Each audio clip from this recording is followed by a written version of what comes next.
Matapos mapula ang nasunog na sanitary landfill sa Navotas, patuloy pa rin ang iba't ibang ahensya ng pamahalaan sa pagmomonitor sa landfill at soil covering para hindi na maulit pa ang insidente. Silipin niya sa report ni J.M. Thompson. Tumagal ng isang buwan bago tuluyan ngang naapula ang sunog sa Navotas Sanitary Landfill. Idineklarang fire out sa pagtutulungan ng iba't ibang ahensya ng pamahalaan at pribadong sektor.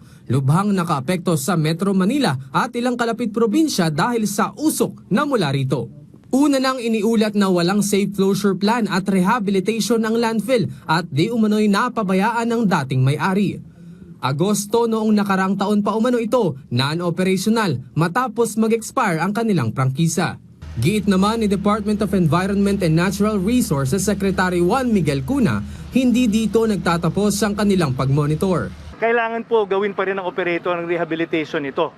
It is their obligation that they had committed to under the ECC. Sabi pa ng kalihim, hindi hahayaan ng ahensya na hindi managot ang mapatutunayang nag-abandona sa landfill.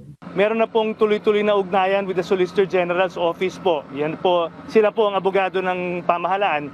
And right now, pinag-aaralan po nila lahat ng mga information that they've gotten, including mga statements galing sa mga ibang testigo, at maralaman po natin na eventually kung ano pong mapafile natin kung meron man.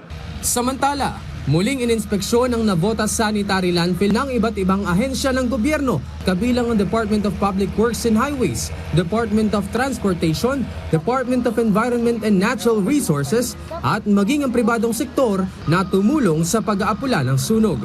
Tiniyak naman ni DPWH Secretary Vince Dizon na kahit wala ng sunog at usok, tuloy-tuloy pa rin ang kanilang monitoring sa landfill kung saan magkakaroon pa rin ng thermal scanning para malaman kung may natitira pang hotspots.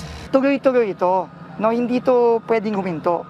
Critical dito yung pag-maintain kasi yung nasusunog na gas, yung methane, meron pa yan sa ilalim.